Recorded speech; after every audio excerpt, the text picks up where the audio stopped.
अनूप मांझी उर्फ लाला पर सीबीआई के बाद ईडी ने कसा शिकंजा। गृह सचिव को ईडी ने भेजी चिट्ठी। 3 दिनों के भीतर लाला के साथियों के पीई डिटेल साझा करने की मांग।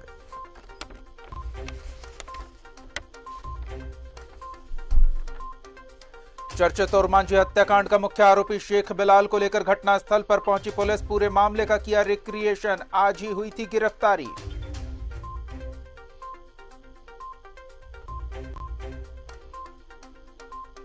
डीवीसी का बकाया पैसा काटे जाने के खिलाफ सुप्रीम कोर्ट जाएगी सरकार। जेएमएम ने दी आर्थिक नाकेबंदी की चेतावनी।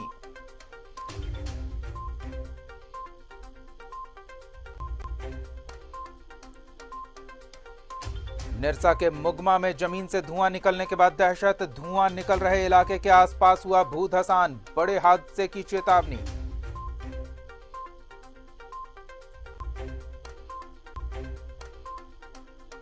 बाघमारा सीनीडीह पंचायत मुखिया के देवर का शव बरामद। परिजनों ने 3 लोगों पर लगाया हत्या का आरोप। मधुबन थाने के बाहर शव रखकर की आरोपियों की गिरफ्तारी की मांग। और मकर संक्रांति के साथ आज से मांगलिक कार्यों की शुरुआत। श्रद्धालुओं ने लगाई आस्था की डुबकी। मंदिरों में जुटे श्रद्धालु।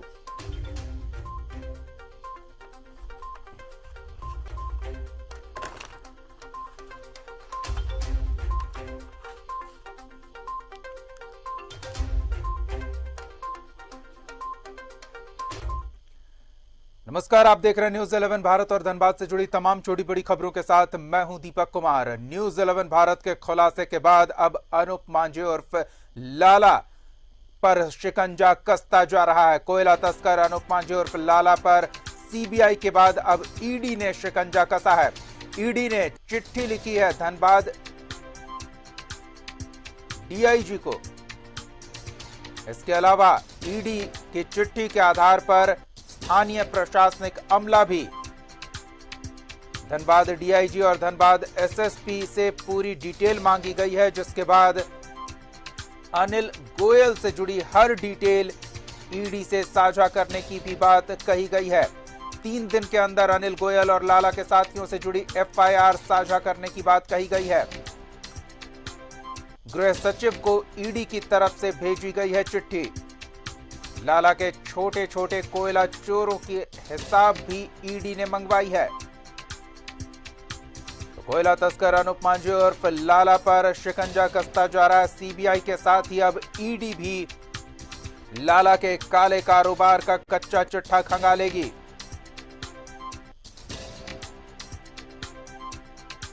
लाला के साथ जो लोग जुड़े थे वो किस तरह से सरकारी खजाने को चूना लगाते थे, राजस्व की चोरी करते थे और किस तरह से वित्तीय लेन देन करते थे, कोयले की तस्करी की, इन पूरी मामलों की पड़ताल ईडी करेगी। और इसके लिए ईडी ने गृह सचिव को चिट्ठी भेजी है। चिट्ठी के जरिए लाला के छोटे छोटे कोयला कारोबारी सहयोगियों की पूरी जानकारी साझा करने को कहा गया है।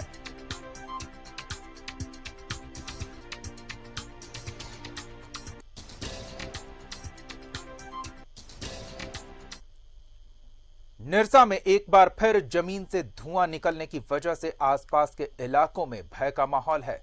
बता दें कि मुगमा स्टेशन रोड स्थित साहिब बाबू डंगला के आसपास घनी आबादी के बीचों बीच कोयलियरी क्षेत्र के आसपास जमीन से धुआं निकलता हुआ देखा गया। जिस स्थान से धुआं निकल रहा है उसके आसपास के इलाकों में भूधसान भी शुरू हो गया है, जो निश्चित ही बड़े हादसे को न्योता देता हुआ दिख रहा है।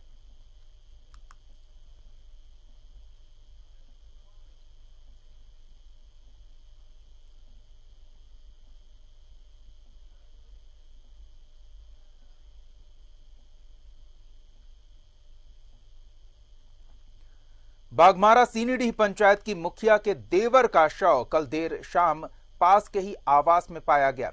घटना के बाद परिजनों ने मधुबन थाने को इसकी सूचना दी। परिजनों ने दुलार चंद पर हत्या की आशंका जताई है। वहां के 3 युवक और अज्ञात लोगों पर आरोप हत्या का लगाया है। हालांकि पुलिस इस मामले को आत्महत्या बता रही है। घटना से गुस्साए लोगों ने आरोपियों की अविलंब गिरफ्तारी की मांग करते हुए शव रखकर घंटों मधुबन थाने का घेराव किया। मधुबन स्थित कमेटी पंचायत के जो पंचायत मुखिया है उनके छोटे भाई गुलाब चंद चौहान की डेड बॉडी कल शाम को उसके घर में मिली है और जिससे भी उनके द्वारा FIR किया गया है कि उनकी हत्या की गई है। इसमें उन्होंने 3 लोगों को अभियुक्त भी बनाया है, कुणाल चौहान, धर्मेंद्र चौहान और जितेंद्र चौहान। ये सभी कमेटी के ही रहने वाले हैं। घटनास्थल की स्थिति को देख के लग रहा है ये हत्या भी हो सकता है और आत्महत्या भी हो सकता है, तो इसका रूल आउट करना अभी उचित नहीं है। धनबाद में 17 जनवरी रविवार के दिन सर्वधर्म सामूहिक विवाह का आयोजन किया जाएगा, जिसमें 15 जोड़ों की शादी कराई जाएगी। देखिए रिपोर्ट। दहेज प्रथा उन्मूलन के उद्देश्य के साथ धनबाद में हर साल सामूहिक विवाह का कार्यक्रम आयोजित किया जाता है। इस बार भी रविवार को 15 जोड़े विवाह के पवित्र बंधन में बंधेंगे। आयोजन समिति की ओर से सभी जोड़ों को वस्त्र आभूषण भेंट दिया गया, जिसे पहनकर रविवार के दिन वो विवाह कार्यक्रम में शामिल होंगे। और हमारे सभी आज जो है बच्चों को जो शादी का जोड़ा भी आज यहाँ से दिया जा रहा है, इसी कपड़े को पहन करके सारे बच्चे जो है उस दिन शादी को 17 तारीख को रविवार को यहाँ पर आएंगे। इस बार हम लोगों ने 11 जोड़े का किया था, लेकिन जो है 15 जोड़े हो गए हैं और ये लगातार जो है होते आ रहा है। शादी समारोह से पहले वर वधू को तोहफा देने पहुंचे टुंडी के विधायक मथुरा प्रसाद महतो ने कहा कि मुख्यमंत्री भी इस आयोजन में आएंगे और वर वधू को आशीर्वाद देंगे, ऐसी उन्हें उम्मीद है। आयोजन समिति के अध्यक्ष प्रदीप सिंह ने कहा कि मुख्यमंत्री हेमंत सोरेन से भी कार्यक्रम में शामिल होने का आग्रह किया गया है। प्रत्येक वर्ष के भांति इस वर्ष भी सभी सर्वधर्म के लोग आज 17 जोड़ा को वस्त्र वितरण किया गया। इन सब की 17 तारीख को शादी होना है और हमारे तरफ से और हमारे सरकार हेमंत सोरेन सरकार की तरफ से इन सभी नव दंपति का हम लोग शुभकामना देते हैं और उम्मीद करते हैं कि 17 तारीख को हमारे माननीय मुख्यमंत्री आवे, ऐसा प्रयास हम लोग करें। बीते कई सालों से इस सर्वधर्म सामूहिक विवाह कार्यक्रम में 111 से भी अधिक जोड़ों का विवाह संपन्न कराया जाता था, लेकिन विपरीत परिस्थितियों में सिर्फ 15 जोड़ों की इस बार शादी कराई जा रही है। धनबाद से न्यूज़ 11 भारत के लिए कुंदन सिंह की रिपोर्ट। अयोध्या में प्रस्तावित श्री राम मंदिर निर्माण के लिए सहयोग निधि अभियान के तहत धनबाद में मोटरसाइकिल रैली निकाली गई। रैली की अगुवाई पश्चिम बंगाल से प्रभारी के तौर पर आए श्री राम सिंह ने की। रैली के दौरान जगह जगह लोगों से सहायता राशि भी प्राप्त की गई।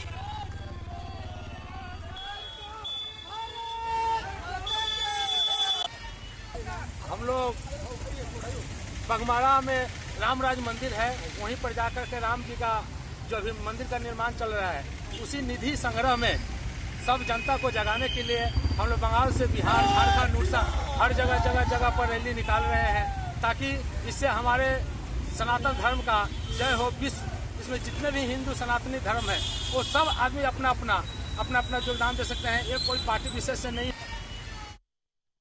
यूं तो कोयलांचल कोयले के खनन के लिए देश भर में मशहूर है और इसलिए धनबाद को देश की कोयला राजधानी भी कहा जाता है।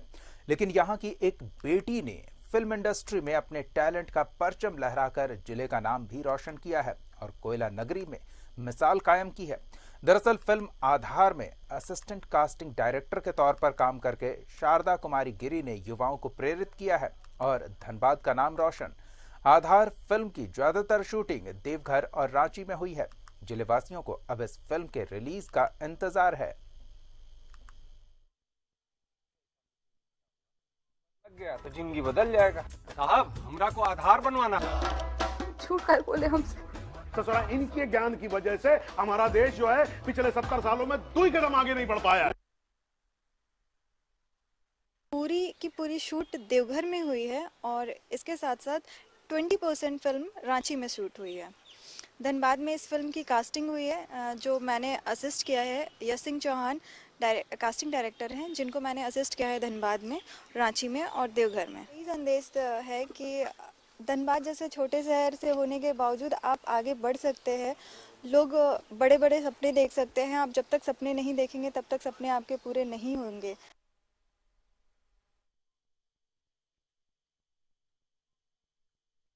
मकर संक्रांति के अवसर पर धनबाद के मोहल बनी बांध पर सुबह से ही श्रद्धालुओं की भीड़ उमड़ने लगी।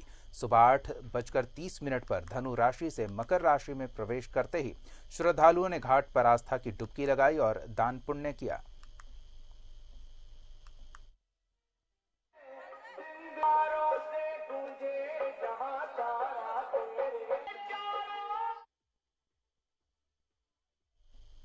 मकर संक्रांति के अवसर पर CIRS और ICI की ओर से ब्लड डोनेशन कैंप का आयोजन किया गया। कैंप शहर के 2 स्थानों पर लगाया गया, जहां 150 से ज्यादा लोगों ने ब्लड डोनेट किया।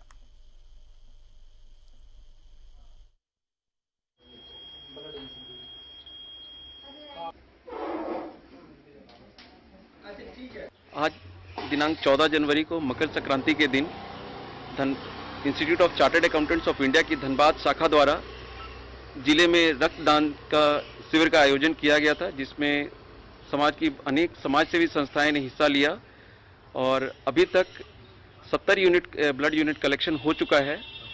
तो यह मतलब समाज के हर तबके के लोगों ने इसमें पूरा सहयोग किया है। CISF से भी काफ़ी जवान ब्लड दे।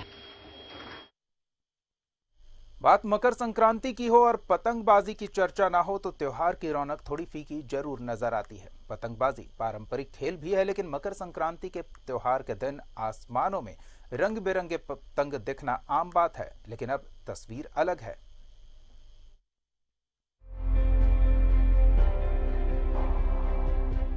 पहले बड़े मुकाबले होते थे पतंगबाजों के बीच, वो काटा का शोर मचता था। पर आहिस्ता आहिस्ता यह शोर अब खामोश हो गया है। न पहले जैसे पतंगबाज है, ना ही पतंगबाजी का शौक रहा।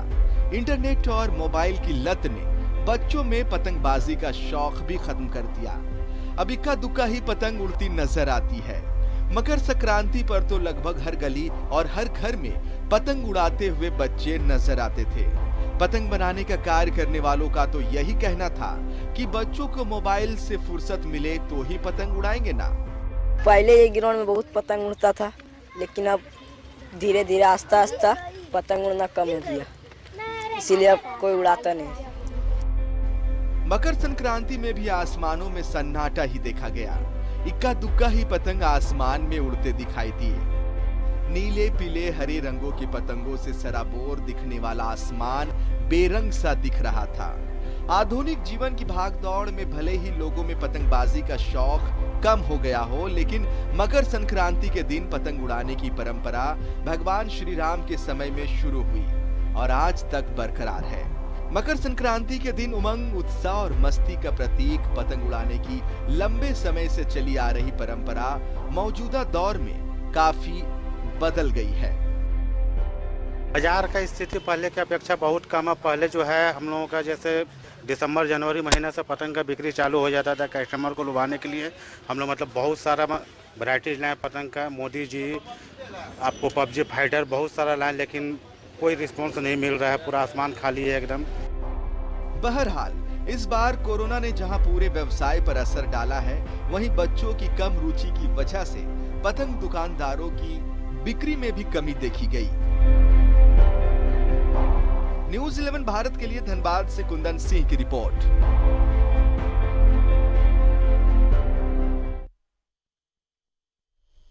एक छोटा सा ब्रेक, जल्द लौटते हैं।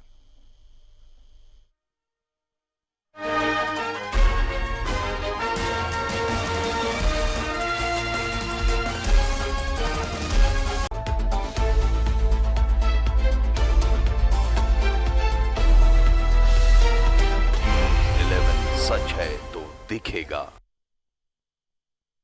ब्रेक के बाद स्वागत है आपका। बढ़ते हैं खबरों में आगे। उरमांची हत्याकांड का मुख्य आरोपी शेख बिलाल पुलिस के हत्थे चढ़ ही गया। रांची SSP को गुप्त सूचना मिली, जिसके आधार पर बिलाल की गिरफ्तारी उरमांची थाना क्षेत्र के कूटे गांव से हुई। वो ऑटो से कहीं भागने की फिराक में था। पुलिस उसे लेकर घटनास्थल पर पहुंची और मामले के हर पहलू को लेकर उससे पूछताछ की गई। सूफिया मर्डर केस में बिलाल की पहले पत्नी और उसके बेटे को पुलिस पहले ही पकड़ चुकी है। उसकी निशानदेही पर ही पुलिस को सूफिया का किटा सिर और सिर को दफनाने में इस्तेमाल सबल को बरामद किया गया।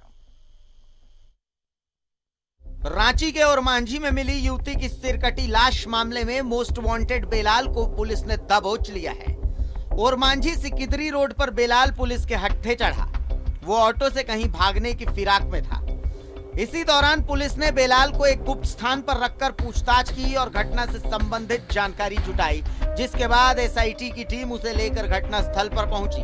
बेलाल ने पुलिस को जैसे जैसे रास्ता बताया, पुलिस वैसे वैसे ही उसे लेकर घटना स्थल पर पहुंची और फिर घटना स्थल की जांच कर उसे वापस ले आई।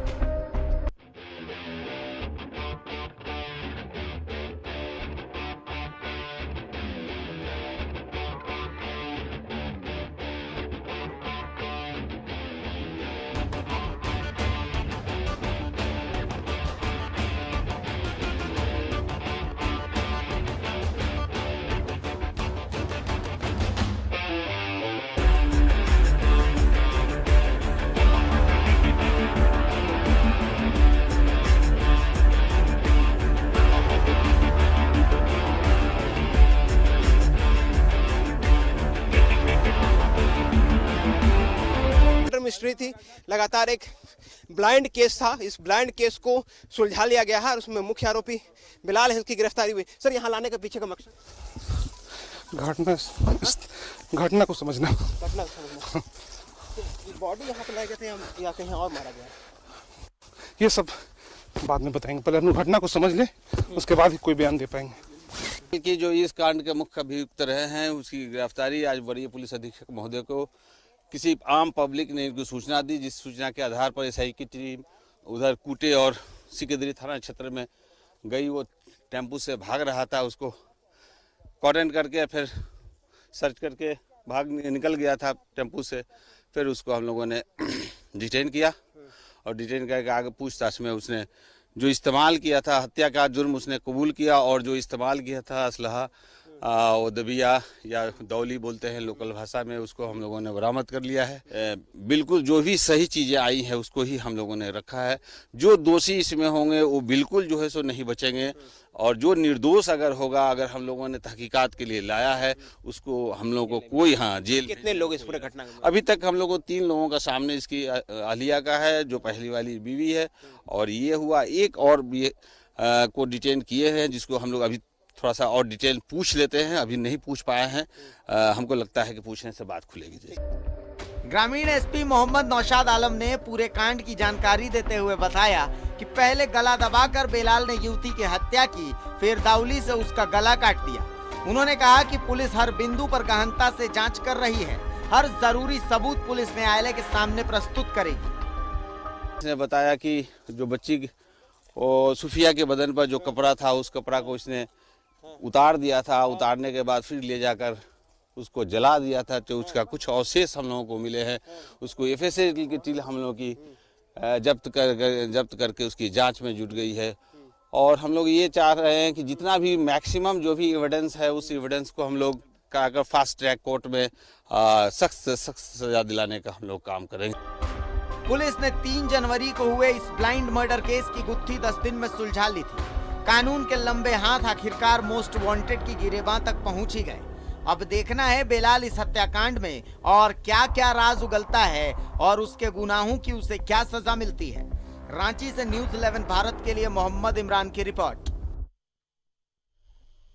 झारखंड कैबिनेट के फैसले के बावजूद डीवीसी बकाये की दूसरी किस्त की राशि काट लिए जाने से राज्य सरकार ने केंद्र पर निशाना साधा है। 15 जनवरी के बजाय 13 जनवरी को राशि कटौती को झारखंड सरकार ने विकास को बाधित करने की साजिश बताई है। देखिए रिपोर्ट। दामोदर घाटी निगम डीवीसी के बकाया बिजली मद में 714 करोड़ रुपए राज्य के खजाने से काट लिए हैं। डीवीसी के बकाये की दूसरी किश्त की कटौती पर सियासत गर्मा गई है। राज्य सरकार में मंत्री आलमगीर आलम ने केंद्र पर निशाना साधते हुए इसे प्रदेश का विकास रोकने की साजिश बताया है। उन्होंने कहा है कि इसको लेकर सरकार सुप्रीम कोर्ट में चुनौती देगी। तो पर जहां उन्होंने कहा था कि 15 तारीख को पैसा कटा जाएगा और जब त्रिस्तरीय एग्रीमेंट से हम लोग बाहर हो गए थे राज्य सरकार, भारत सरकार के ऊर्जा विभाग, आरबीआई का एक जो त्रिस्तरीय जो एग्रीमेंट था 2016 में हुआ था, उस एग्रीमेंट से हम लोग निरस्त हो, इसको सुप्रीम कोर्ट में भी चुनौती देने की बात हो रही है। हालांकि इसी सप्ताह राज्य मंत्रिमंडल ने उस त्रिपक्षीय समझौते से खुद को अलग कर लिया था जिसमें बकाया राशि राज्य के खजाने से काट लिए जाने का प्रावधान था। एक दिन पहले ही राज्य के ऊर्जा सचिव अविनाश कुमार ने केंद्रीय ऊर्जा मंत्रालय और आरबीआई को कैबिनेट के फैसले से संबंधित पत्र लिखकर राशि न काटने को कहा था।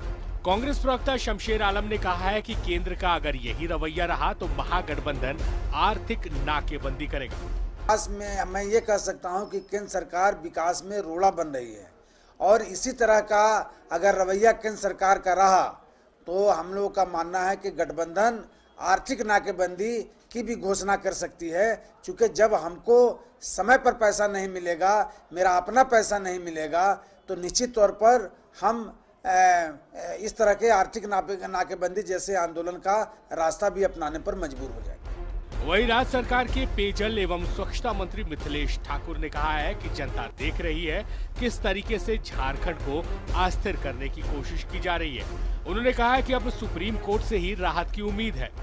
हजारों करोड़ रुपया बकाया है, एनटीपीसी का हजारों करोड़ रुपया बकाया है, उस पर कान में तेल डालकर सोई हुई है केंद्र की सरकार। केंद्र की जितने भी यहाँ एजेंसियां हैं जो भी हमारा एनटीपीसी का बिजली उपयोग करती है, उनका भी तो करीब मेरे जानकारी में कई सौ करोड़ का बकाया है। आज कौन सी ऐसी नौबत आन पड़ी है कि लगातार हमारे खजाने को खाली किया जा रहा है। माननीय वित्त मंत्री जी ने कहा है कि हम इसके विरुद्ध हम सर्वोच्च न्यायालय में जाएंगे।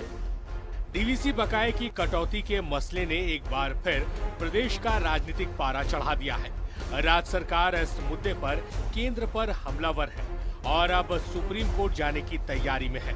देखना दिलचस्प होगा कि डीवीसी के मुद्दे पर आगे क्या होता है। विपिन उपाध्याय के साथ राकेश कुमार, न्यूज़ 11 भारत, रांची। में विधायक एकादश और क्रीड़ा भारती के बीच खेले गए मैच में क्रीड़ा भारती 4 विकेट से विधायक एकादश को हराने में कामयाब रही। विधायक एकादश के कप्तान राज सिन्हा को बेस्ट बॉलर घोषित किया गया। उन्होंने 2 ओवर में 3 रन देकर 2 विकेट झटके।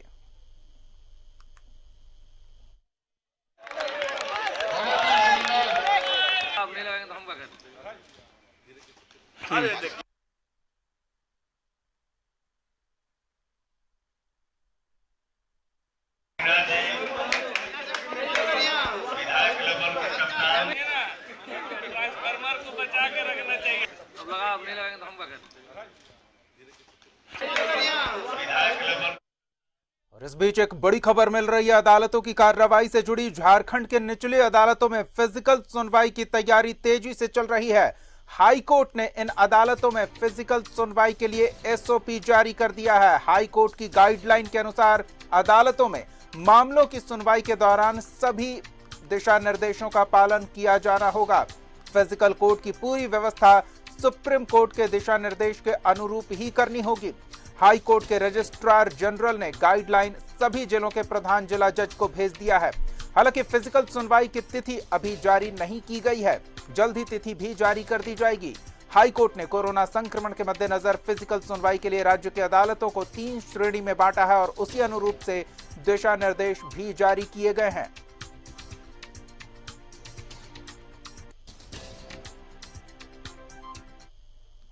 इस बुलेटिन में फिलहाल इतना ही। आप देखते रहिए न्यूज़ 11 भारत।